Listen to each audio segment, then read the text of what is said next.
Yeah. Come on, Jajwa mimi ni ngori. Fam, what's up, you guys? This is your girl Shiro back with another episode of Kenyan Plug Pod. What's up, fam? Hopefully, you guys are doing great. Hopefully, your September is going good.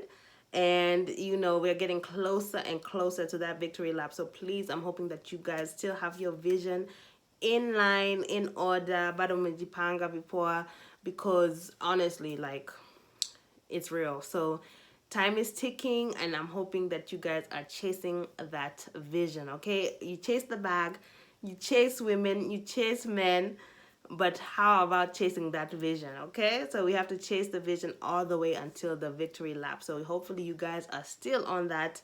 And Mujasahau, please don't forget, as you know, as we in Kenya especially, we know as we get into the later months of the year, this is when it gets lit and litter until like you're just completely just hungover.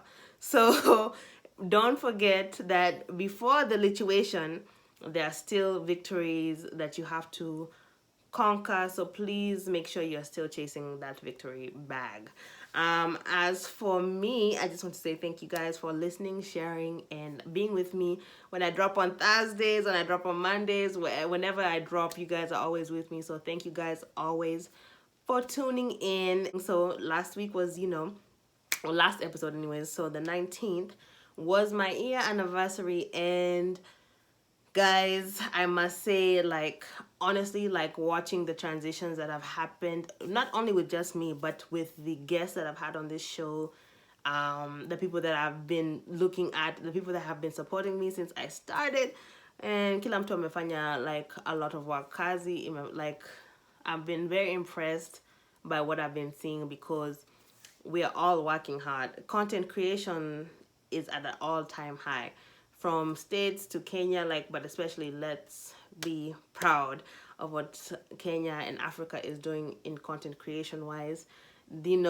Seeing these, seeing so much African culture being embraced has really been exciting. So that has been something that has been going on. Kuna maneno mingi that's going on. So let's start the show. And of course, we're going to start with the meme of the week. And, it doesn't really have to be a meme per se. Like, it's something that I found on social media. This week, I am discussing this here tweet that was found. And huyu msichana anasema, she was texting saying, oh, this guy, she's, like, have you ever been in that breakup area? So you're telling him, you're telling, your this person that you'll be dealing with, unamwambia, oh, have a good life, or whatever. You're trying to cancel him so that he can, like, realize that it's over.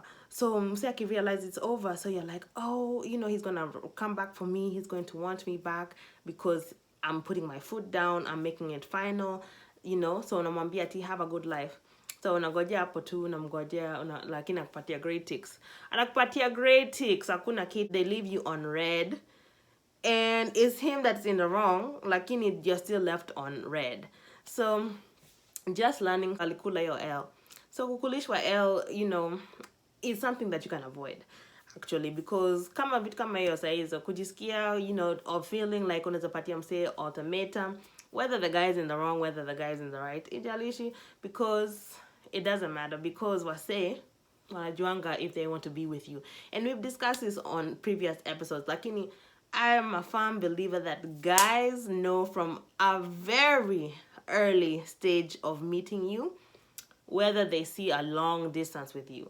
So ukikuwa na msee mwenye anaweza, like, you can text him that and he'll be fine. Just know, it was his loss, really. So yeye ndio amekula L, lakini wewe ndio umekulishwa because umejieka out there like, oh, I can tell him have a good life and he'll have to beg for me to come back and nyanya. Lies. Don't lie to yourself like that, because wase wanafikianga, if you're not going to be willing to, kuna mtu mwingine that is willing. Also, another thing is kupatia wase ultimatums. It's never a good idea, because even if unless is a guy that is really for you, you cannot do the ultimatum situation, because ultimatums inafanyanga tu wase, like they're like, okay, who does this person think they are? Sasa unanipatia ultimatum ya nini? Because sasa I can just pick someone else and sitakuwa na hii mshene ya ultimatums. Lakini ukipatia, if you give someone a chance to be, remorseful or sorry for what they have done, then you get to see whether they want to try for you. Lakini ukisema ati, oh, ntapatia saizi akona 24 hours ku pick me, utawachwa hapo ukikula yao, for real.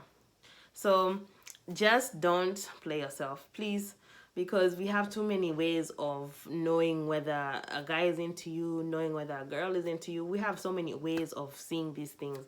It's 2019, karibu 2020. We have to teach ourselves ways to identify real or fake. It's simple. So that has definitely been the social media meme picture of the week. Just kumbuka that thing, because as I've said, Kenya is getting lit. Saizi my events inaanza ku stack up, and if you want to be the one that's going to these events, just know your worth. Kama uko na crown, polish your crown, make sure you're looking good, and go out here and enjoy yourself. Lakini hii maneno ya ku stress wase uki expect something in return, dead it. Yes, dead it. It's not worth it. So moving right on to the Kenyan excellence this week has to go to Telehmani.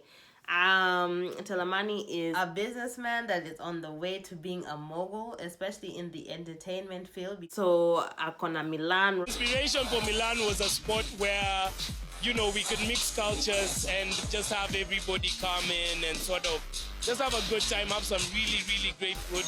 The best food this side of the Sahara, if you ask me. And when the night time hits, have the craziest party in Nairobi. It just has a good vibe to it from what I see. He's an executive at Hype Group, and he's very much in charge of putting the events together and the acts. And Hype Group is responsible for the Conscience concert and many more other things that have been happening in Kenya when it comes to introducing international acts to Kenya and making sure that international acts come to Kenya, perform. Hype Group, Telehmani have definitely been involved, definitely.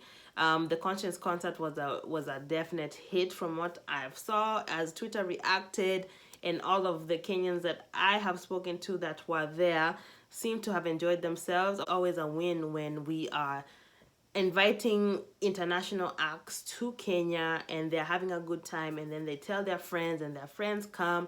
More money is made, more money is generated, and things like that are happening. So Telehmani is, killing it in Kenya. Alafu, then you come to the States, he's working with Tyler Perry. He's at Tyler Perry Studios.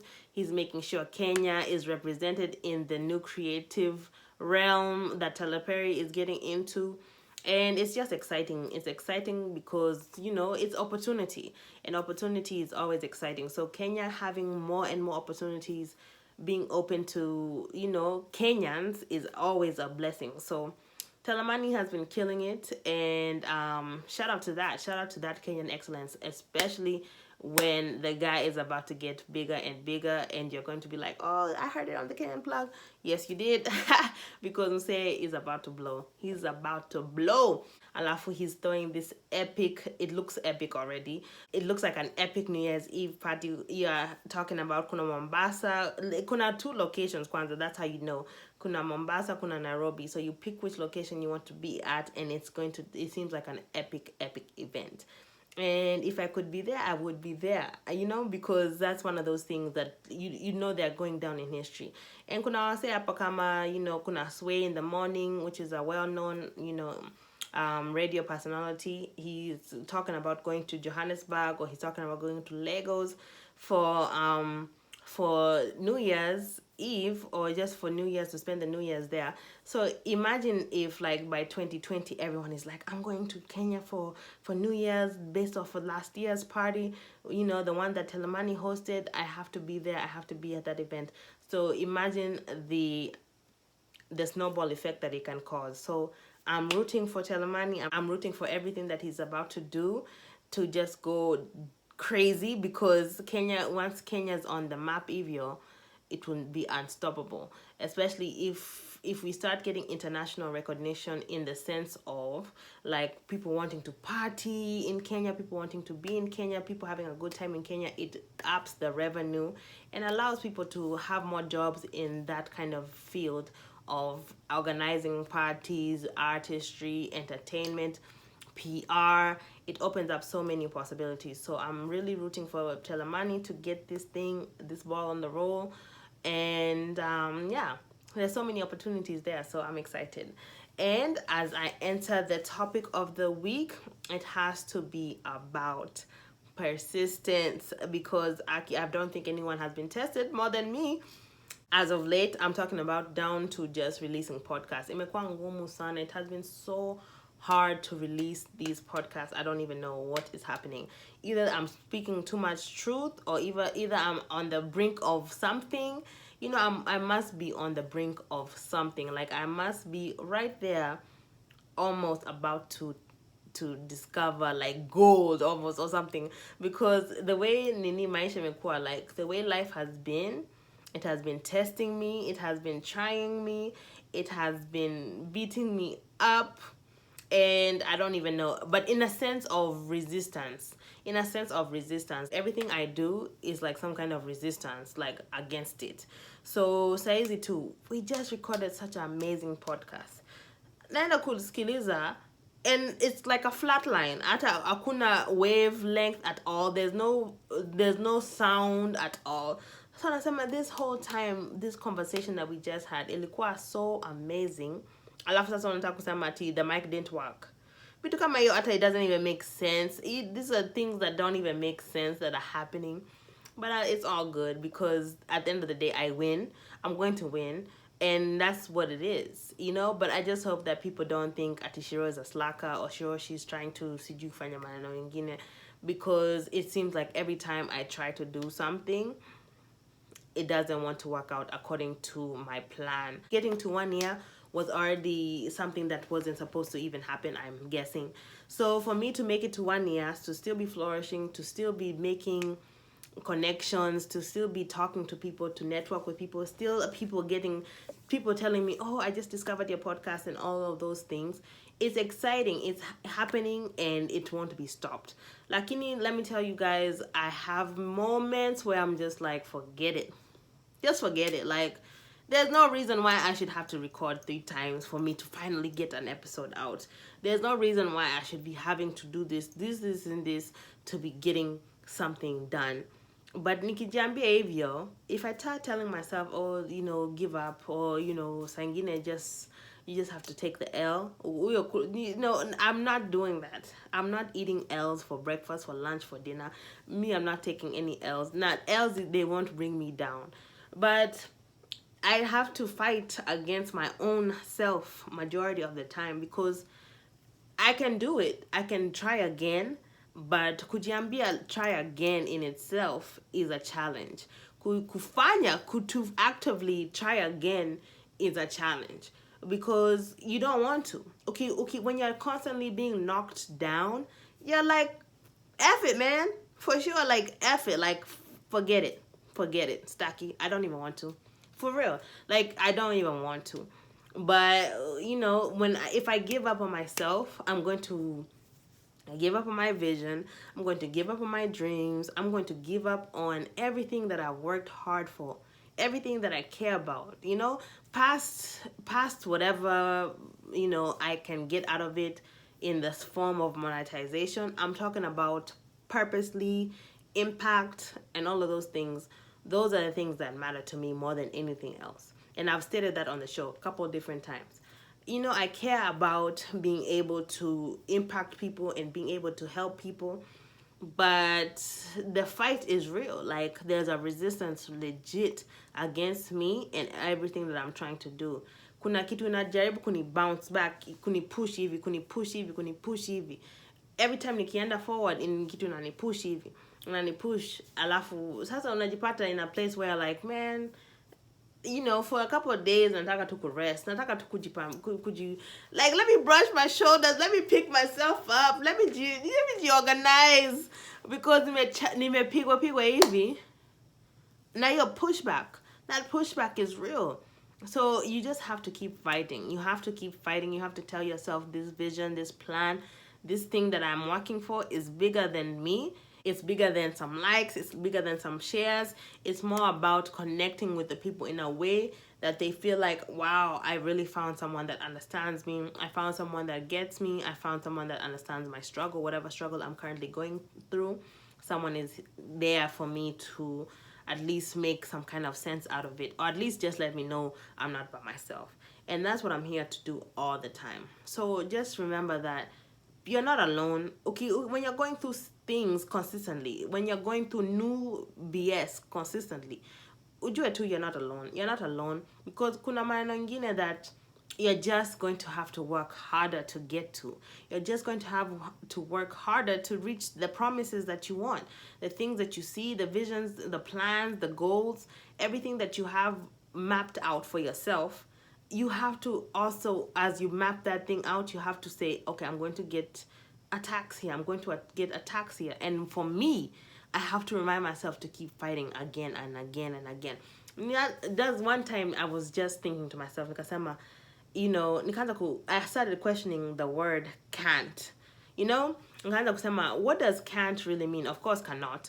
But it doesn't have, it really means the willingness to do something. Like, ukisema I can't do something, you're not willing to do it. So can't is not even a real word. It's just whether you're willing to do it or you're willing to not do it. It's simple as that. So if you're willing to do something, you can always, there's nothing that you cannot do if you're willing to do it. Now, if you're not willing to do it, then you can't do it, and you should take yourself out of the race, because you're not willing to do it. You're not willing to go after it. You're not willing to chase it. You're not willing to keep jumping back up ukikuwa knocked down. You're not willing to pep talk, kuangalia in the mirror, kujiambia, hey, we have a goal here. We have things that we're trying to accomplish. We have people that we have to prove wrong. Hey, we have your younger self. For me, I do this thing for my younger self a lot. I'm really interested in impressing my younger self, because sio ati mtu najaribu kuimpress, you know, other than living right and doing good and having a positive impact on this world. My biggest thing is to make sure that the younger version of me is happy, impressed, and proud of who I became. Because when I was younger, nilikuwa naandika, I used to write in a journal about everything, almost everything. I used to even write down, let me say, my dream guy would look like, you know. I had everything mapped out, and by this time I had like a vision for my life. So, and you know, like I said, and I mentioned on the show before, God's plan overtakes your plan, you know. But at the end of the day, if I have these things of how I would like my life to look, I have things that I'm trying to accomplish that I told myself when I was 12 or 13 that I wanted to accomplish. So I have to get those things done. That's a must. So for me, I have goals for myself, and I told myself when I was younger that I will accomplish those things. So saizi ikifika ati sasa naanza kusikia kama nataka give up, siwezi give up, because I have things that I'm trying to do here. I have things that I told myself and I promised myself when I was younger that I was going to accomplish. So saizi nikianza kupatiwa resistance, nikianza kupatiwa sijui hiyo push, it's not push back. I've learned to, kwanza, we are foreigners, so we understand maneno ya push back na you know, mtu insult, as we already know, our parents, my family members, watakupatia nini, watakupatia resistance. Hata hao watakupatia resistance ukiwaambia ati nataka kuanza nini business. When you tell your family as a foreigner, I want to start this, I want to do this, wanaanza kuuliza ma third degree questions, so you think utafanya hivi, so unafikia ukifanya hivi unafikia so utaweza but unamwambia tu, it's just an idea, it's just a concept, lakini mtu anataka ukuje detailed, organized, everything is detailed down to the T. Kila kitu detail wise is done. So as it says, the devil is in the details. So saizi is the time to work on those details, and the details are And what people don't tell you are the details are you. You are the detail. Your persistence, your willingness to fight, your consistency, those are the details. Those are the details. And the devil is in the details. Whenever you try to push, whenever you try to be consistent, whenever you try to be persistent, whenever you try to be a lot of things, there's going to be some kind of activity that is designed to knock you down from your path.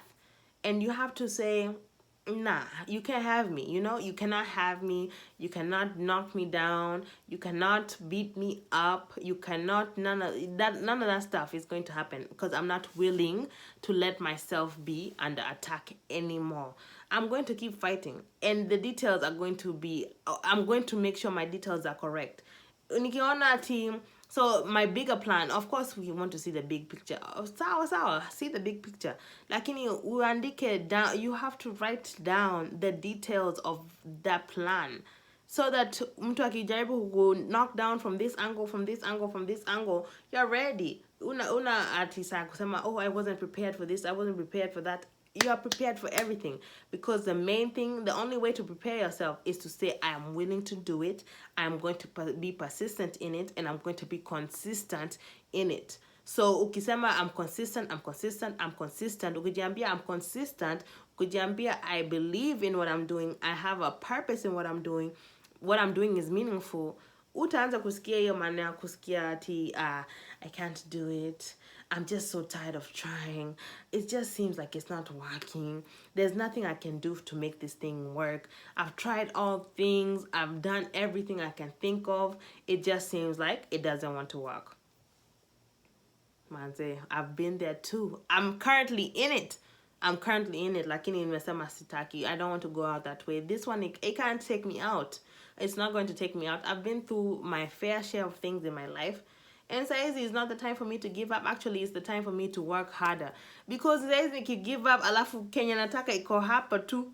Everything I want is right here. Lakini nimesema, no, I want to give up here. I want to give up now. And it's all right there in front of me. Nikijaribu tu, if I fight one more time, I get everything I want. Can you imagine? Alafu, you give up that one time when you can just fight one more time. When you have just one more time to fight, and you just say, I just can't take it anymore. I cannot do it anymore. It's gone past me. It's above me now. And you're like, I can't do it anymore.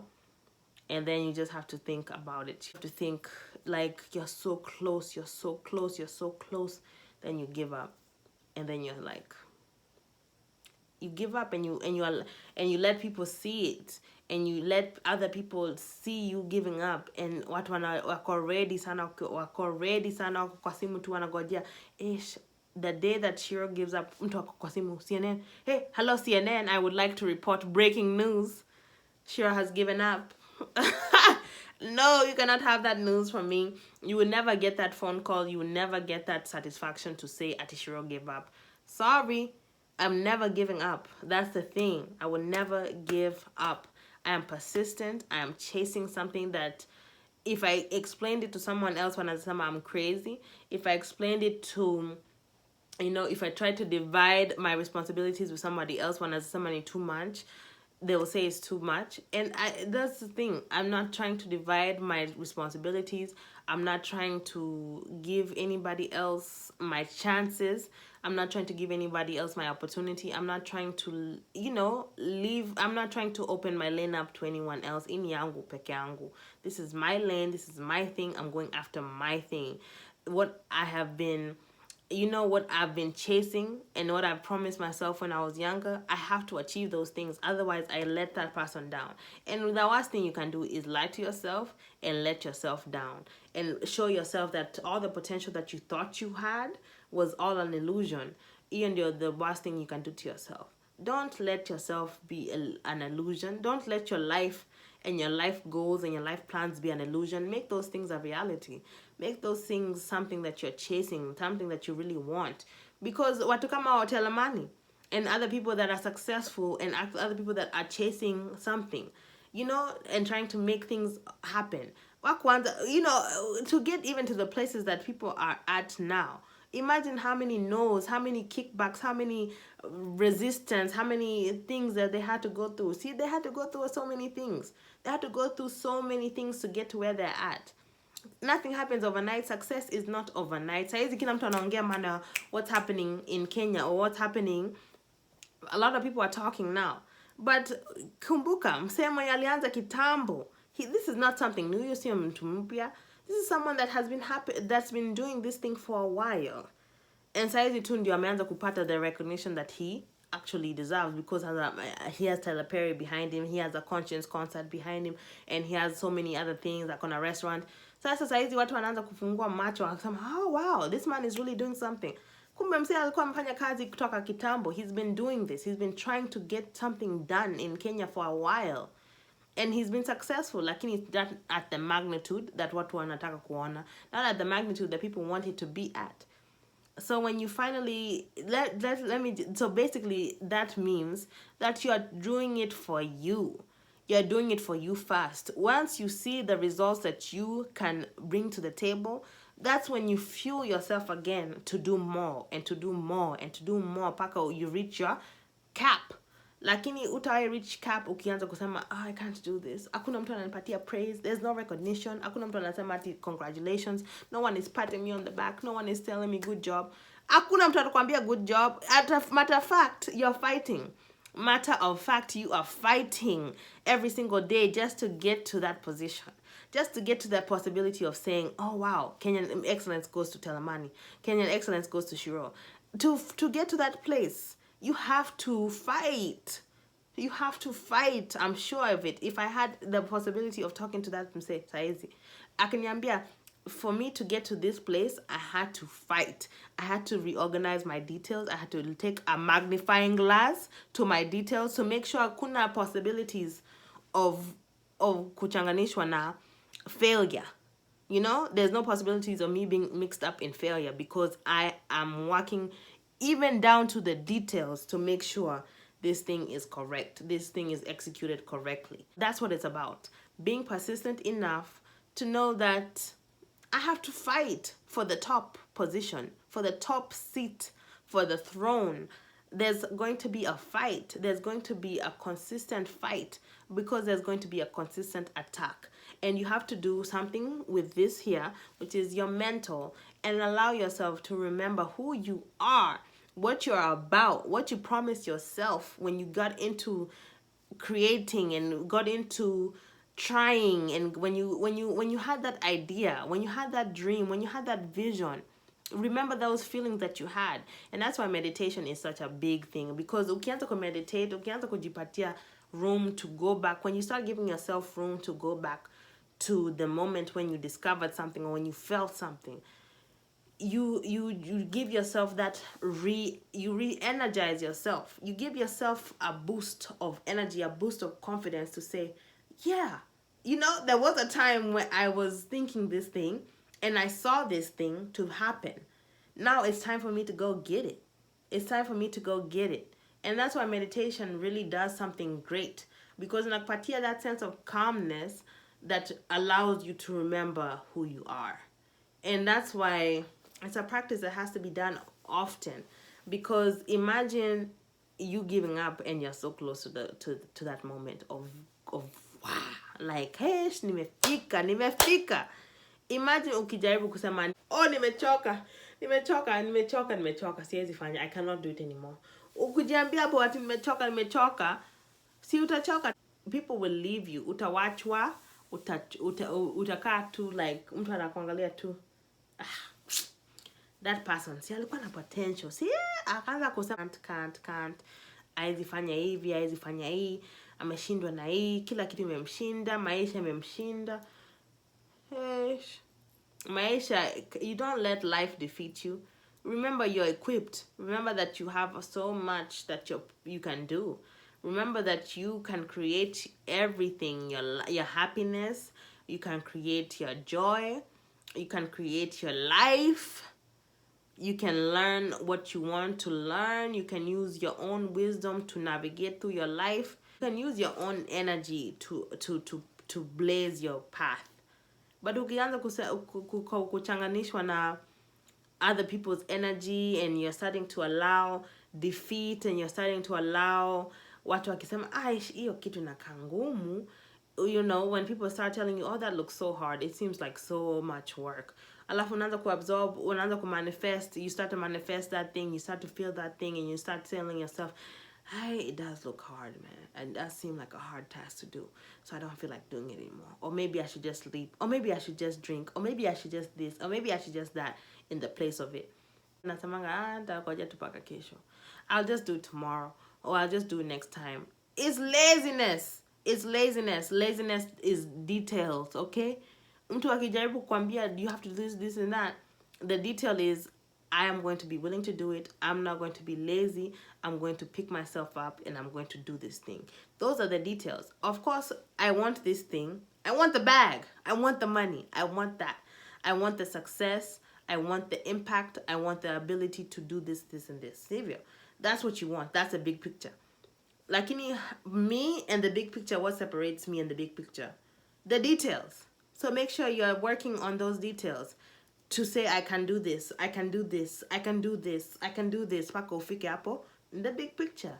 It's so easy. Lakini tuna complicate tukianza kufikiria, oh, I can't do this, oh, it's too hard, oh, I'm just tired today, oh, kesho is another day. Nani akwambia? Who told you that tomorrow is another day? Who told you that tomorrow was promised? Who told you? Who told you that you have a second chance? Act like today is the last day. I'm talking to myself. Act like today is the last day. Even ukipigwa, ukipatiwa resistance, act kama this is the last day. Because ukifika that point, ukianza kusema that, ukianza kuact hivyo, ukianza kuact kama there's something big at stake, ukianza kuact kama there's something, when you start acting as if this is it, it's do or die, you know, it's one chance only, utaanza kujiweka, you know, you start putting yourself in order, utaanza kujipanga vipoa, because you'll start knowing, okay, I have to really do this. There's no second chances, there's no third chances. This is my one shot to do it. Let me organize myself. Let me write it down. Let me look at the details to make sure that it's worth me doing it, to make sure that I can do it. So, you know, for me, being persistent is a detail that is a big one. And there's a lot of other details that are big, like consistency. But kukua persistent, kukua consistent, those are the details that will take you to your big picture. Lakini you have to tell yourself, I want to get there. I can get there. Those are the things. I'm willing to get there. That's the only way you get to the big picture. So, you know, hopefully this resonates inside of me and it resonates inside of you. So that, saying, you know, obstacles, when they come through, you're like, hey, she already plugged me in. Or I already heard about me being detail-oriented and making sure that I'm organized enough to fight anything that tries to come against me. So that has been the topic about being persistent and, you know, consistent and looking at the details. So, Kenyan Bamba this week, Kile Mwoto this week has to go to the address KE. My guy, I had Rofi on the show earlier in the podcasting days before it went visual. Tulifanya the episode ilikuwa inaitwa Chikwa Selfie, and it was such a good episode. Shout out to Rofi, shout out to the address KE. And the address KE is an Instagram page that is like, when it comes to getting your entertainment news about Kenya and what's going on in Kenya, you just go to the address KE's page and you got entertainment information. You get to find out funny things that are happening, like one-stop shop for all of your media. So when it comes to the address, he told me that he wanted to be something like Wild Star or like Bola Alert or like Shade Room. Something, sio ati kama Shade Room kabisa, because Shade Room is a little more messy. Lakini the address is more informative, as in the sense of making sure you're up to date with your music, you're up to date with what's going on in the culture, in the Kenyan culture. It's very impressive to see how much content he's making sure that people are getting and how much entertainment news. The address is a plug for sure. He's the Kenyan plug. He plugs you in to everything that's happening in the artist realm and entertainment realm in Kenya. So shout out to the address, shout out to Rofi, shout out to the team, shout out to everything that you got going on, and I love to see the growth.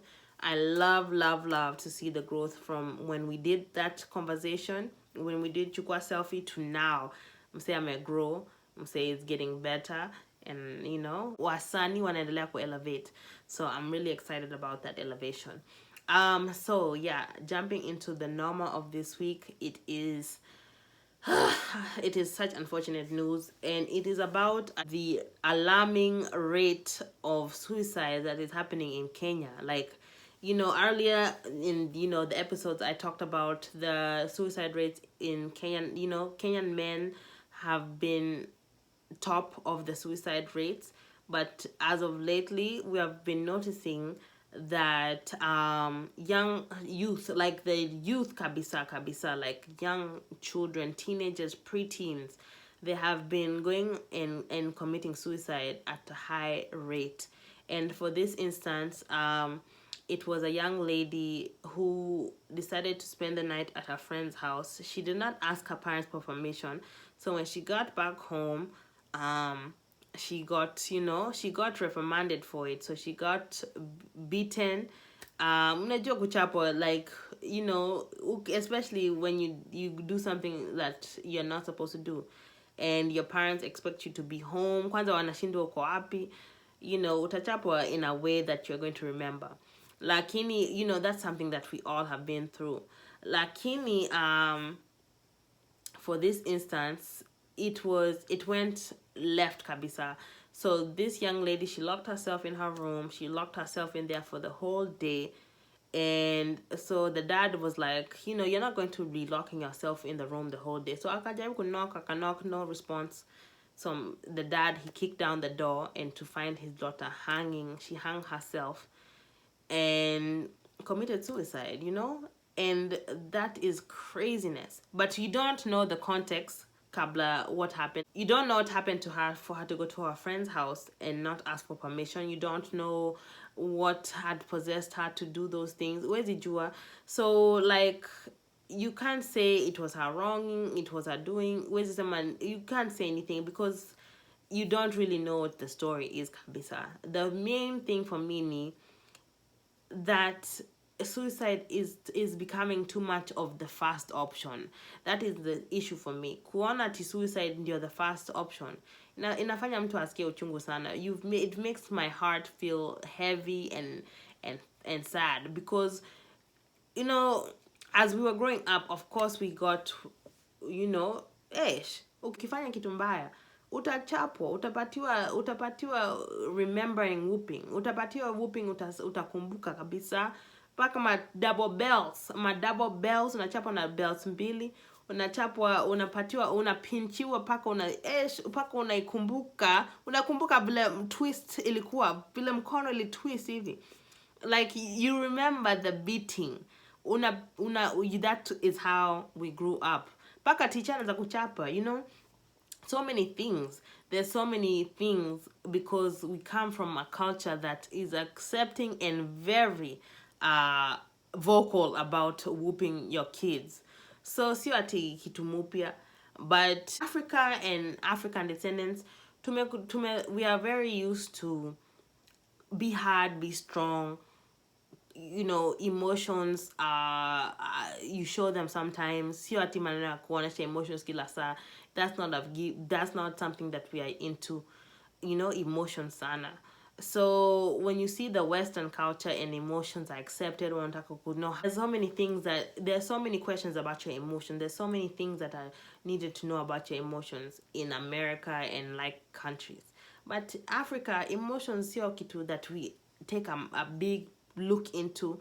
So you never know what kind of things that girl was struggling with. Where's the kama she was getting bullied at school, if she didn't feel safe at home. You never know what was happening with her. So you can't say she was this or she was that. You cannot blame the child for this one, especially when labda ukienda nyumbani you don't feel like you have like no one's on your side. So mama yako is also for you to get beaten. Ataki kusikia story yako. They don't want to hear your story. Your dad is like, your dad, I'm going to discipline you. I'm going to make sure you don't make certain mistakes again. So they're trying to teach you a lesson. Wanajaribu kukuteach lesson na kumbe inakupatia a different type of, you know, an anxiety, inakupatia a different kind of depression, it makes you feel very bad and very low, to the point where you want to commit suicide. And it's like, what's happening to the youth? What's happening to the youth's ability to handle certain emotions, certain things? You know, the counseling needs to happen. Something has to happen to where the kids feel safe or feel like they have someone to talk to that can be able to relate that message to parents or to other adults, so that there's something where the kids feel safe but the parents still feel like parents.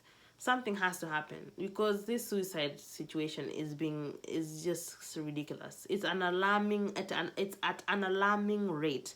There's no way that the kids should feel as if wameshindwa na maisha. They should not feel like they're giving up on life and life is too hard. When you haven't even entered this adulthood where we're talking about kupigwa kila saa, you're being in a place where you have to keep fighting just to get to the goals that you want. How will these kids make it to that part of life when things like this are tripping them up and making them feel like suicide is the number one option? That means that they don't have other methods of dealing. That means that they don't have anyone to speak to. That means that there's a disconnect between parent and child. That means that there's a disconnect between teacher and child, you know? Kuna disconnect. There's a disconnect somewhere. I think that we should really work on finding and understanding what is happening mentally and emotionally, what is happening to make people want to commit suicide as a first option. Maisha ni ngumu. It doesn't get easier. It does not. Lakini ukijiambia, I'm a fighter, I'm about this, I'm about that, and go after this thing, you can go after this thing. Lakini as a child, kusema I'm a fighter na you know, fighting by yourself, fighting the world by yourself, ni ngumu sana. Kwanza ukienda nyumbani and you're trying to talk to your parent na hawataki kusikia. Like if you try to talk to your parent and they're not trying to hear you, it's a difficult life. You have to then again keep telling yourself to fight. And when you don't have those instincts already developed, ni ngumu. So I feel like parents should really try to understand their kids, more than just expecting their kids to be one way, and then if they're not, they're laying you out and telling you what you should be doing. They're insulting you because you're not who they think you're supposed to be. I think that should be taken out of the whole structure of parenting. These expectations of what they should be at children ages. It doesn't make sense. I think children should be children. But I'm not a parent, so siwezi sema maneno mingi sana because I'm not a parent. Lakini I think that children deserve a voice, you know, especially in our households where we are used to being strict. Kama shosho, you know, because kuna watu wengine wana escape na shosho. Au akona auntie kwa nyumba, au akona mtu kwa nyumba mwenye anaza at least explain something to the parent. Lakini when you're just fighting by yourself, sin lazima kukuwe na open dialogue, lazima kukuwe na some kind of way for you to be able to tell your parents some things without getting beaten, you know? So I think there's ways to cope with the world, especially with the world that we're in now, where there's a lot of emotional stuff and sensitivity. I think we should be sensitive to the age that we're in, the times we're in, because there's a lot of emotions that were not really looked at back in the day. So I think there's a lot to be done, and it can be done, and it just takes a little bit of accountability from both sides and a little bit of talking to communication. Inawezafanya so much. It can take you a long way. So that has been the Kenyan Plug Pod, episode 34, season 2, episode 4. Thank you for being with me. Thank you for joining me on this beautiful Monday or whatever day you are watching.